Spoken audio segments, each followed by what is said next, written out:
ভাবুন তো, federal reserve আপনাকে $10 দিল আর বলল 1 বছর পর আপনাকে $11 ফেরত দিতে হবে, অর্থাৎ $1 সুদ সহ। কিন্তু পুরো পৃথিবীতে ডলার ছাপার অধিকার কেবলমাত্র ফেডারেল রিজার্ভের আছে। আপনি এমনকি কোনো দেশ নিজের মতো ডলার ছাপাতে পারে না। তাহলে সেই অতিরিক্ত $1 কোথা থেকে দিবেন, যখন আসলে পৃথিবীতে সেই $1 কখনো তৈরি হয়নি? সবসময় কিন্তু এমন ছিল না। 1971 সালের আগে ডলারের পেছনে ছিল স্বর্ণের ভিত্তি। $1 মানে ছিল নির্দিষ্ট পরিমাণ সোনা, অর্থাৎ যত ডলার ছাপা হতো তত সোনা রিজার্ভ থাকতে হতো। তখন ছিল ডলার সত্যিকারের সম্পদের প্রতীক, কারণ ডলারের পিছনে ছিল বাস্তব স্বর্ণ বা গোল্ড। কিন্তু 1971 সালে প্রেসিডেন্ট নিক্সন সেই গোল্ড স্ট্যান্ডার্ড বাতিল করে দেন।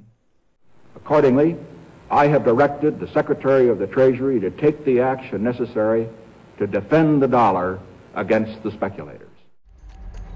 এরপর থেকে ডলার আর সোনার সাথে বাধা নেই। এখন ডলারের মূল্য নির্ভর করে কেবল বিশ্বাসের উপর। কাগজের উপর লেখা একটি line, in gold we trust. আসলে ডলার এক প্রকার ফেইথ মানি, যার মূল্য আছে শুধু আমরা বিশ্বাস করি বলে। এখন ধরুন আপনি $1,00,000 ব্যাংকে জমা রাখলেন।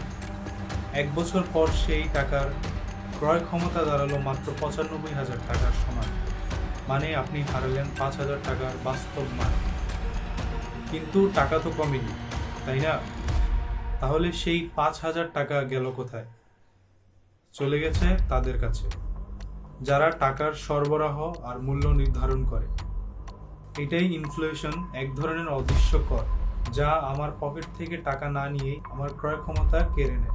তাই ভাবুন একবার, আমরা কি সত্যিকার টাকা উপার্জন করছি, নাকি এমন এক খেলায় অংশ নিচ্ছি যেখানে নিয়ম বানায় তারা যাদের হাতে টাকা জন্মানোর ক্ষমতা আছে?